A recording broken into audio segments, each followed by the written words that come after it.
नमस्कार। आज हम जानेंगे 12वें और 13वें श्लोक का अर्थ। भगवान की विभूति और योग को तत्व से जानना भगवत प्राप्ति में परम सहायक है। यह बात समझकर अब 7 श्लोकों में अर्जुन पहले भगवान की स्तुति करके भगवान से उनकी योग शक्ति और विभूतियों का विस्तार सहित वर्णन करने के लिए प्रार्थना करते हैं। श्लोक 12। अर्जुन उवाच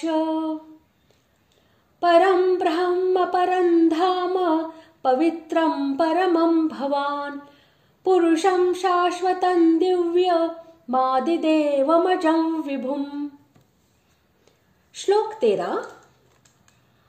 आहुस्त्वां ऋषयः सर्वे देवर्षिर्नारदस्तथा असितो देवलो व्यासः स्वयं चैव ब्रवीषि मे। दोनों श्लोकों का अर्थ।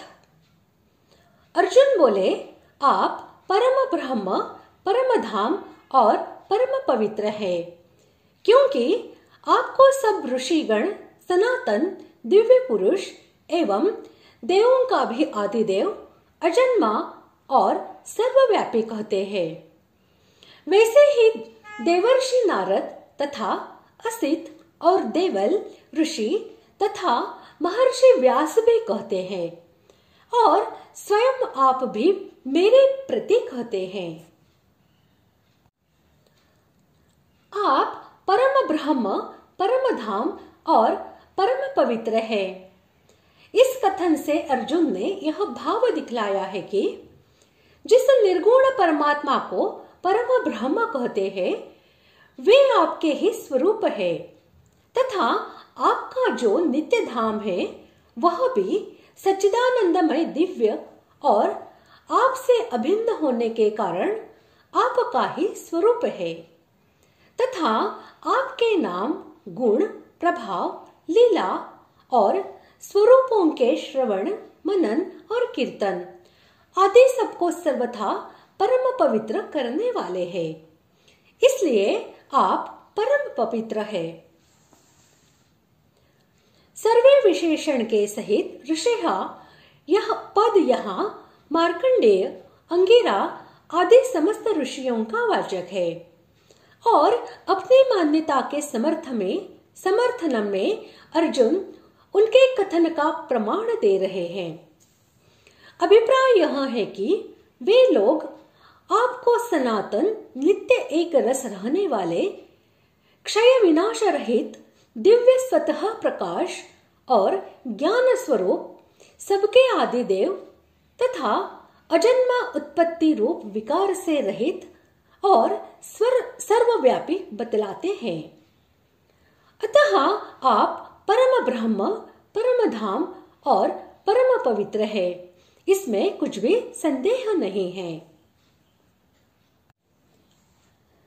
देवर्षि नारद, असित, देवल और व्यास ये चारों ही भगवान के यथार्थ तत्व के जानने वाले, उनके महान प्रेमी भक्त और परम ज्ञानी महर्षि है। ये अपने काल के बहुत ही सम्मान्य तथा महान सत्यवादी महापुरुष माने जाते हैं। इसी से इनके नाम खास तौर पर गिनाए गए हैं और भगवान की महिमा तो ये नित्य ही गाया करते हैं। इनके जीवन का प्रधान कार्य है भगवान की महिमा का ही विस्तार करना।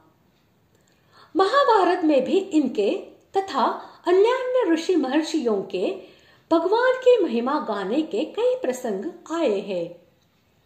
भगवान श्री कृष्ण के संबंध में किस ऋषि ने क्या कहा था, इसका संक्षेप से भीष्म पर्व में ही पितामह भीष्म ने वर्णन किया है। आप स्वयं भी मुझसे कह रहे हैं।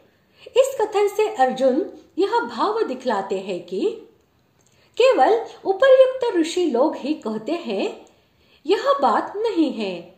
स्वयं आप भी मुझसे अपने अतुलनीय प्रभाव की बातें इस समय भी कह रहे हैं। अतः मैं जो आपको साक्षात परमेश्वर समझता हूं यह ठीक ही है। इस प्रकार आज हमने 12वें और 13वें श्लोक का अर्थ जान लिया है।